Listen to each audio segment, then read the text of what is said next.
Didik TV KPM. Okey, seterusnya kita akan belajar berkaitan unit 1 kerjaya reka bentuk grafik ya murid-murid di talian dan juga murid-murid di rumah. Yang pertama kita kena kenal pasti apa itu maksud reka bentuk grafik. Okey, kenapa cikgu garis pada nota ni? Sebab ini adalah isi penting. Okey. Kalau kita tengok maksud reka bentuk grafik persembahan visual yang mengambil kira idea konsep, susun atur, image, teks yang yang dipersembahkan melalui media cetak ataupun elektronik. Okey, yang seterusnya fungsi dia. Fungsi ni murid maksudnya fungsi mudah maklumat sampai kepada pengguna. Jadi dua ni memang murid kena fahamlah. Seterusnya kita tengok pada ciri reka bentuk, iaitu yang pertama mudah dan jelas. Okey, audiens ni siapa? Audiens ni adalah pengguna, pembaca, ataupun penonton. Seterusnya kalau nak tengok rekaan grafik tu baik atau tidak, kita tengok maklumat visual dia mudah ditafsir.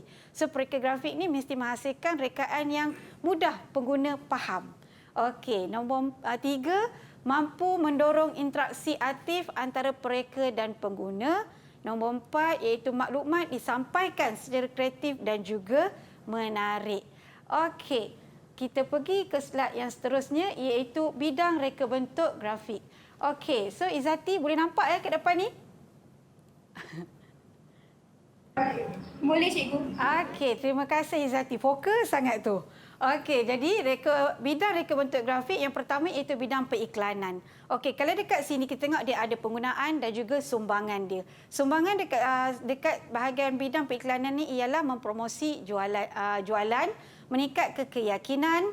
Okey, yang seterusnya mengekalkan penerimaan pengguna terhadap sesuatu barangan yang terdapat dalam pasaran. Jadi kategori bidang periklanan ini contoh karya grafik yang dihasilkan oleh pereka grafik iaitu bidang media cetak dan juga media elektronik. Yang contoh-contoh ni kenapa saya paparkan sebab ada kemungkinan soalan itu hadirnya daripada nota ini. Okey, seterusnya kita pergi kepada bahagian yang nombor 2 iaitu identiti korporat. Jadi identiti korporat itu apa? Iaitu membina logo ataupun imej yang seragam. So dia jadi seragam. Jadi bila seragam dari segi warna dia, dari segi elemen yang diguna pakai seragam, itu adalah identiti korporat. Okey, ni jadi contohlah ni semua item. Item ni apa? Iaitu rekaan. Ni contoh dia beg kertas, sampul surat. Jadi dia sekata. Okey, untuk Kristina, kalau kita tengok pada identiti korporat ni, apa warna yang seragam pada bahagian sini? Putih, biru kuat dengan cahaya.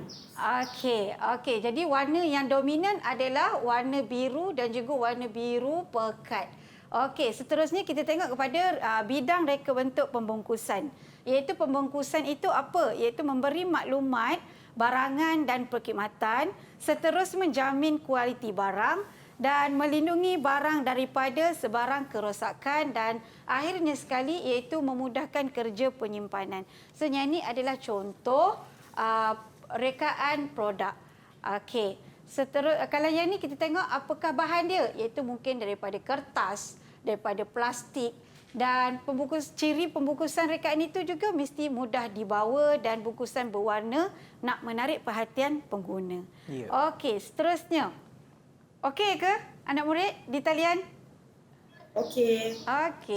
Okey, seterusnya ilustrasi, iaitu kategori reka bentuk grafik yang keempat iaitu menerang atau menggambarkan maklumat. Jadi kalau kita tengok kepada yang rekaan ini adalah ilustrasi berkaitan dengan buku kanak-kanak.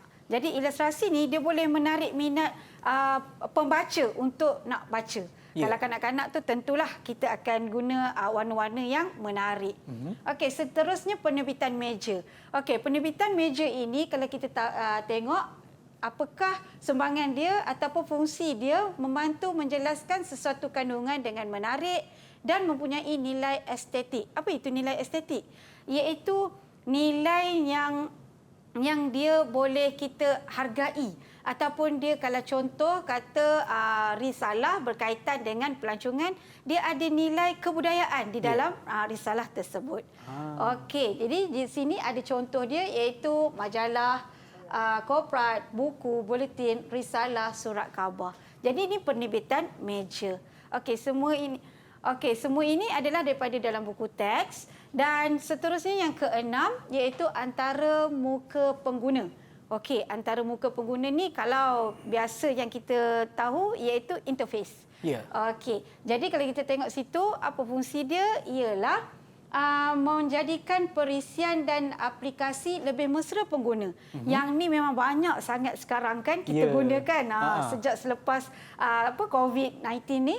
Dan kalau kita tengok kat situ memudahkan pengguna, ia sangat mudah.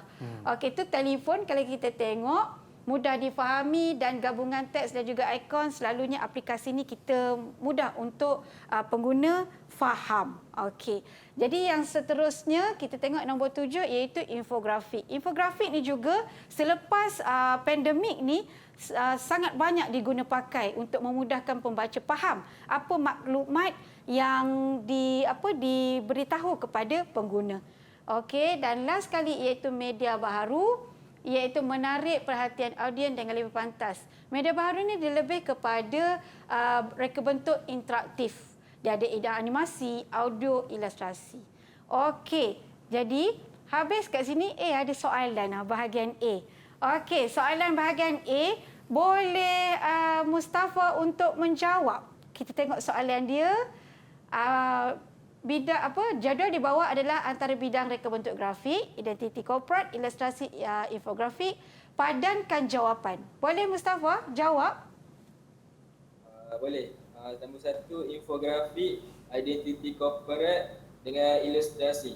Okey, sebelum tu nak tanya Mustafa, kenapa rekaan menggabungkan imej dan maklumat tu adalah infografik?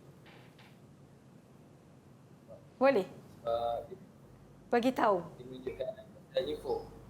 Sebab menggabungkan imej dan maklumat tersusun kan dalam bentuk kreatif. Okey, jadi tahniahlah Mustafa. Jawapannya betul. Betul, tepat sekali ya. Okey, dan kalau tengok di sini, kalau tengok adalah warna merah tulisan yang saya gariskan itu adalah keyword. Di sini adalah sangat penting apabila anda atau pemurid di rumah menjawab soalan pada hari peperiksaan nanti, tolong gariskan apa isi penting. Itu adalah peringatan. Dan kalau tengok pada soalan ini, konstruk dia adalah P1 terminologi, iaitu dari segi istilah. Jadi yang ini adalah istilah yang telah kita pelajari. Okey, seterusnya yang tadi yang nombor 2 iaitu kenapa dia identiti korporat? Sebabnya rekaan yang seragam. Itu keyword dia. Dan yang last sekali ilustrasi menarik minat pembaca dan kita tengok kat situ ada kanak-kanak, keyword dia. Okey, kita pergi kepada next soalan yang seterusnya. Okey, soalan kedua. Periklanan terbahagi kepada 2 kategori iaitu media cetak, media elektronik. Okey, tuliskan C untuk kategori media cetak dan E untuk kategori media elektronik. Okey, dekat sini Izati, boleh tolong berikan jawapan untuk soalan ini? Jawapan dia C. C E C. Okey, kita tengok betul tak? Okey. Jadi dekat sini, kalau kita tengok, jawapan dia papan iklan billboard. Sekarang ni dah ada satu lagi iaitu bidang periklanan yang digital, iaitu papan iklan digital. Kan? Okey. So kalau dia kata papan iklan sahaja, bermakna itu adalah bercetak. Okey. Dan yang seterusnya televisyen elektronik, betul. Papan tanda LED. Betul, dan majalah adalah C. Jawapan dia adalah betul. Okey, terima kasih Izati. Seterusnya soalan nombor 3. Soalan bahagian A, konstruk P06 kriteria. Kriteria ni maksudnya ciri-ciri. Okey. Dan kita tengok apa soalan dia. Imej di bawah ialah hasil karya menepati ciri-ciri. Tadi kriteria, iaitu maksudnya adalah ciri-ciri pengkelas reka bentuk grafik, padankan jawapan. Okey, yang ini tolong jawab Firdaus. Jawapan dia yang atas tu B. B. Lepas tu yang bawah dia C. Okey. Lepas tu yang bawah dia lagi tu D. Okey. Dan last sekali tu A. Okey. Jap, sebelum itu kenapa jawapan nombor 1 tu adalah tadi B kan? B kan? Kenapa B? Sekejap. Tak nampak saya. Okey. Kata kunci. Okey, yang mana tu? Kerana mudah ditafsir. Okey, mudah ditafsir. Betul. Yang ni mudah ditafsir. Sama juga tersusun. Okey. Jadi yang ni interaksi aktif. Yang ni interaksi. Sebab pengguna menggunakan telefon dan mereka menghasilkan rekaan dalam paparan aplikasi tersebut. Okey, yang tadi, yang seterusnya jawapan dia apa tadi? Firdaus? D. D. Okey. Last sekali, yang akhir? Last sekali A. A. Okey, kita tengok betul tak jawapan dia? Okey. B, C, D, A. Yeay! Betul. Okey. Okey, betul. Dan dekat situ kita tengok apa punya dia punya keyword ataupun kata kunci dia, hasil karya yang warna merah ni ya.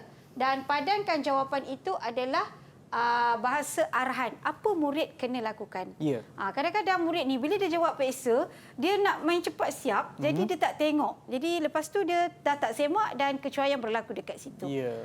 Okey. Jadi dekat sini diharapkan murid murid dapat menjawab dengan baik. Okey, kita tengok juga peluang peranan kerjaya. Okey, yang ni murid perlu tahu iaitu sijil SPM 2 tahun belajar tingkatan 4 tingkatan 5. Seterusnya pergi kepada sijil 2 tahun dan boleh pergi diploma dan ijazah.